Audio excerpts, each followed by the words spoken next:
खुश। राधे राधे पंडित जी। हाँ बेटा राधे राधे गुरु जी। खुश रहो। मेरा एक सवाल है आपसे।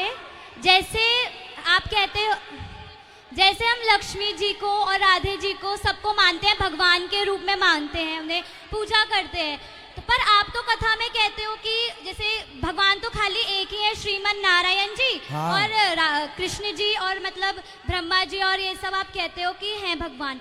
तो फिर लक्ष्मी जी और वो सब कौन है? हम तो उनको भी भगवान मानते हैं। अभी आपने बोला श्रीमन नारायण। हाँ जी। तो श्रीमन नारायण में जो श्री है, हाँ जी। श्री का मतलब क्या होता है? लक्ष्मी जी। हाँ, लक्ष्मी के सहित नारायण। हम अकेले भगवान की पूजा नहीं करते, युगल उपासना करते हैं। श्रीमन नारायण का मतलब हुआ, श्री मतलब लक्ष्मी और नारायण मतलब भगवान नारायण।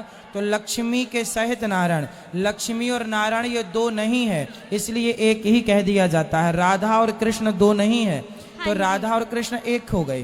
तो कृष्ण जहाँ पूजे गए, कृष्ण को जहाँ भगवान माना गया, वहाँ राधा संग है। राधा कृष्ण के बिना नहीं, सीता राम के बिना नहीं, और लक्ष्मी नारायण के बिना नहीं। तो श्रीमन नारायण का मतलब श्री सहित नारायण, मतलब श्री मतलब लक्ष्मी सहित नारायण।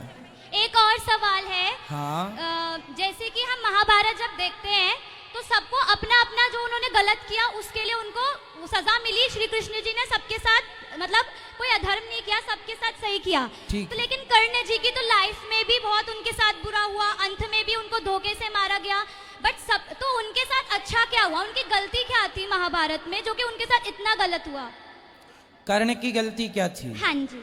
बेटा एक बात बताओ, आपका कोई मित्र हो, आपकी कोई सखी हो और वो गलत रास्ते पर जा रही हो, तो क्या आपको उसको रोकना चाहिए या नहीं? हाँ जी, चाहिए बिल्कुल। तो जब दुर्योधन गलत कर रहा था, भरी सभा में द्रौपदी की साड़ी खींच रहा था, तो क्या मित्र कर्ण को ये नहीं कहना चाहिए कि दोस्त ये गलत काम है? हाँ जी। क्या उसे गलत काम से, दोस्ती का मतलब ये नहीं है कि मेरा मित्र गलत करे तो मैं भी गलत करूं क्योंकि मेरा दोस्त है। दोस्ती का मतलब यह है कि मेरा मित्र गलत रास्ते पर जाए तो मैं उसे गलत रास्ते पर जाने से रोक दूं, इसका नाम दोस्ती है। हाँ जी। तो कर्ण ने क्यों नहीं कहा कि तू भरी सभा में किसी बहन बेटी की लाज क्यों लूट रहा है? हाँ जी। खुद क्या कहते हैं कि तेरे 5 हैं तो मैं छठा हो जाऊं? क्या ये सही था? इसलिए कर्ण को मारना पड़ा। कर्ण गलत नहीं थे, पर गलत की संगति थी। भगवान ने कहा था कि पांडवों के पक्ष में आ जाओ, तुम कुंती के बड़े पुत्र हो, समझाया था पर नहीं माना, नहीं माना। मैया रुक जाओ मेरी माँ, रुक जाओ, थोड़ा रुक जाओ। समझ रहे बेटा? हाँ जी। और सुनो, हुआ क्या था महाभारत में? अभिमन्यु का जब वध हुआ, हाँ जी। उस समय कर्ण भी थे और कर्ण को पता था कि ये मेरे पुत्र का पुत्र है, मतलब मेरे भाई का भतीजा है। हाँ जी। अब बताओ, कोई ताऊ जी अपने भतीजे को मार डालेंगे? नो, फिर बिल्कुल भी नहीं। कर्ण ने क्यों मारा?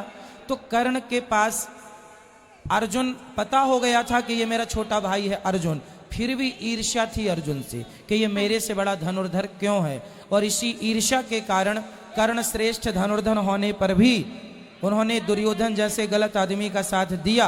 हाँ, इसलिए आज उनका नाम दानवीरों में श्रेष्ठ है। हाँ, परंतु दोस्ती का जो परिचय उन्होंने दिया, ये परिचय दोस्ती का नहीं है कि मेरा मित्र गलत है तो मैं गलत का साथ दूं।